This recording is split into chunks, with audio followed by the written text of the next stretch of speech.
Good day. House Speaker Nancy Pelosi says that soon, she doesn't make clear when, the House of Representatives will vote about the setting up of a commission, an independent commission, to investigate the January 6th events on Capitol Hill. An investigation of that nature is greatly overdue and should be welcomed. There is so much about the events of the 6th of January that we simply don't know. And in fact, it's one of the paradoxes of that event that we actually seem to know less now than we did at the time when the incident itself was happening. I say that because, of course, we had a whole flood of commentary that came out on the day of the event itself, but we're having increasing reasons to believe that much of it was mistaken or straightforwardly wrong. I ought to say straight away that I'm not necessarily claiming bad faith on the part of all those people who produced those wrong or erroneous reports. Under the rush of events, people do get things wrong. That's why it's important to wait a little and then do a proper investigation to find out what the actual events were. And that, one assumes, is what Speaker Nancy Pelosi is promising. However, I do have some concerns. Firstly, Nancy Pelosi persistently refers to this commission as a 9/11 style commission. 9/11 was an attack on the United States by a group of terrorists which resulted in 3,000 Americans being killed. The events on Capitol Hill cannot remotely be compared to that event. We should stop making those comparisons. They are mischievous and wrong. Whatever happened on Capitol Hill on 6th January, and there is no doubt some crimes were committed on that day, it was not the kind of overarching terrorist event which 9/11 unquestionably was. In addition, I ought to say that there's been much criticism of the actual 9/11 commission and of its conclusions. I'm not going to go into that in any detail, but in this particular incident, the one on 6th January, the classification issues and the secrecy that dogged the 9/11 commission have no justification, because this did not involve an external enemy of the United States, but an internal event, and therefore there is no reason why the investigation, when it takes place, should not be conducted entirely openly with all the facts set out and laid bare. The other concern I have, though, is perhaps an even greater one, and that is that, of course, the results of this commission have already been prejudged. Nancy Pelosi has already blamed Donald Trump for what happened on 6th January. So, of course, has the entire Democratic Party, the entire media, and the Mitch McConnell wing of the Republican Party. One of the great problems with taking a step like that, with blaming someone and attaching responsibility for events before a proper investigation of those events takes place, is that it inevitably prejudices the outcome of any investigation. The investigators who will be looking at the events of 6th January already know that powerful people in the United States have already formed a view about it, have already said that Donald Trump is responsible, and they will have to decide, those investigators, whether they are prepared to risk the wrath of those powerful people with all the career consequences for themselves which that might entail, if they conduct an impartial and objective investigation which might start producing outcomes and results those powerful people are unhappy with. The other fact which causes me concern arises from the second, which is that we have lots of reasons to think that some of these powerful people who have already blamed Donald Trump for what happened on 6th January are themselves, to some extent, implicated or at least responsible for the events which took place. It seems that the House leadership, including Nancy Pelosi, and the Senate leadership, at that time led by Mitch McConnell, and of course the police forces on Congress Hill and in Washington, D.C., and the mayor of Washington, D.C., all had a role to play in those events. The House leadership and the Senate leadership are responsible for the security of the Capitol building, and of course the local government of Washington, D.C., the mayor of Washington, D.C., and the police forces of Washington, D.C. are responsible for security in that city. Yet all of these persons and institutions have already blamed Donald Trump for what happened, in part, one feels, because they want to divert attention and responsibility away from themselves. Nonetheless, an independent investigation, a proper independent investigation with the investigators reporting regularly their results to Congress, and there is no reason why interim reports cannot be made, is absolutely essential.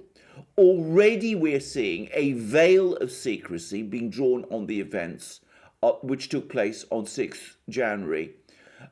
Consider, for example, the complete confusion and mystery that took place, that has fallen on what took place and what happened to Officer Sicknick.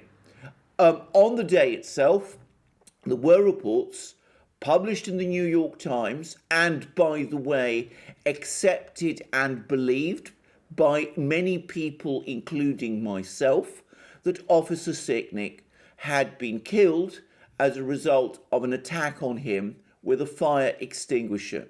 It now seems that that is almost certainly not the case, and there is complete uncertainty as to how Officer Sicknick actually died. Now, I say that I'm prepared to accept, in fact, I'm sure it's likely true, that the events which led to Officer Sicknick's death are entirely connected to the events which took place on Capitol Hill on 6th January. In other words, there is a causal connection between the two. However, we still need to know what actually happens. It matters a great deal whether Officer Sicknick died as a result of a direct assault intended to cause him either bodily injury or death, or whether his death was entirely inadvertent and was simply a consequence of events beyond anybody's immediate control, tragic though his death would still have been. Lastly, we do need to look at the way the media itself reported this story. There was, right from the start, as the events were taking place, an extraordinary rush to allocate responsibility, to put blame on individual people, first and foremost, of course, on Donald Trump, in a way that has shaped the narrative ever since.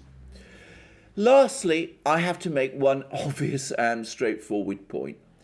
What these demands to set up an investigation of the events of 6th January also show, and what Nancy Pelosi's agreement that such a commission should be set up show, is how completely misguided the impeachment proceedings brought against Donald Trump actually were. Here we had an example of a trial or purported trial taking place before any of the evidence upon which the charge was based had even been collected, so there could be no confidence that the charge was even founded on any actual facts. There are already reports circulating that Donald Trump did in fact try to arrange for proper security to be put in place in Washington, D.C. on the day of the protest, and that it was others who were responsible for the fact that that didn't happen. I'm not saying that is true.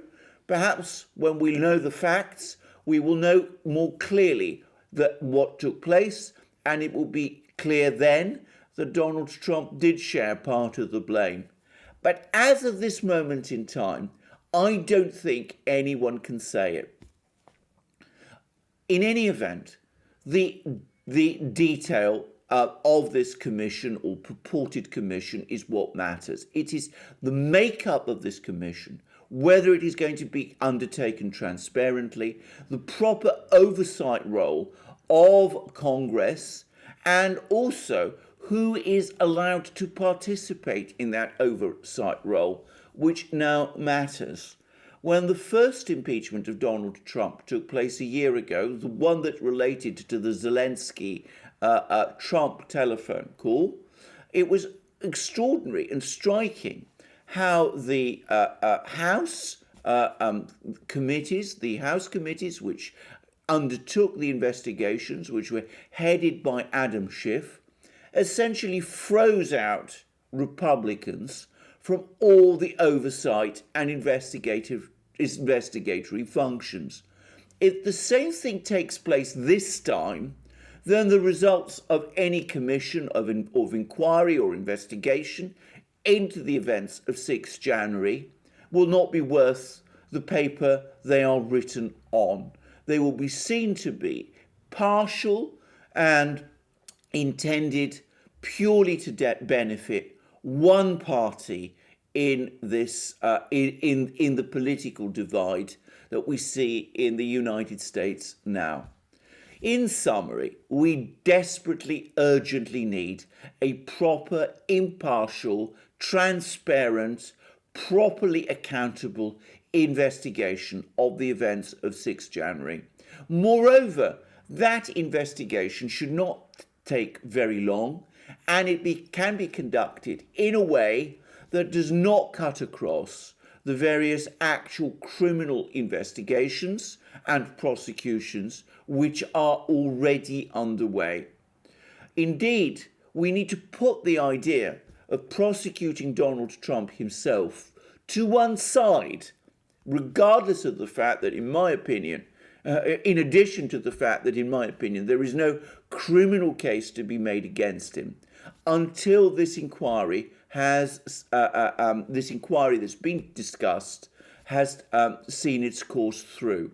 I say that because getting a clear public understanding of what happened is more important, far more important, than rushing into prosecutions that might indeed be misconceived and might fail and might, as a result, leave us with no better idea of what happened than we have now. So, the devil will be in the detail. I await to see with interest what happens. I want to see this inquiry take place.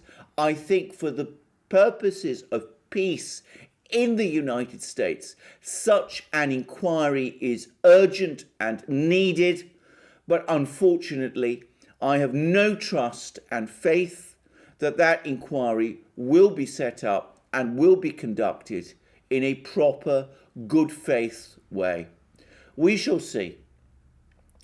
Thank you for joining me on this program. I look forward to you joining me in further programs on this channel. Please check us out on our other channels, the Duran channel, the main Duran channel, where I appear with my colleague and friend Alex Christoforou. Please also check out his channel. You'll find links under this video. Please look us up on our other platforms, BitChute, Library, Odyssey, Rumble, and the rest. Please also support us through Patreon, Subscribe Star, PayPal, and via Bitcoin. And last but not least, check out our shop, see the great things we have there, our amazing Duran t-shirts, our Duran sweatshirts, our magic mugs, our hats, our hoodies, and the rest. And thank you for joining me on this program, and I look forward to you joining me in my next one. And have a great day.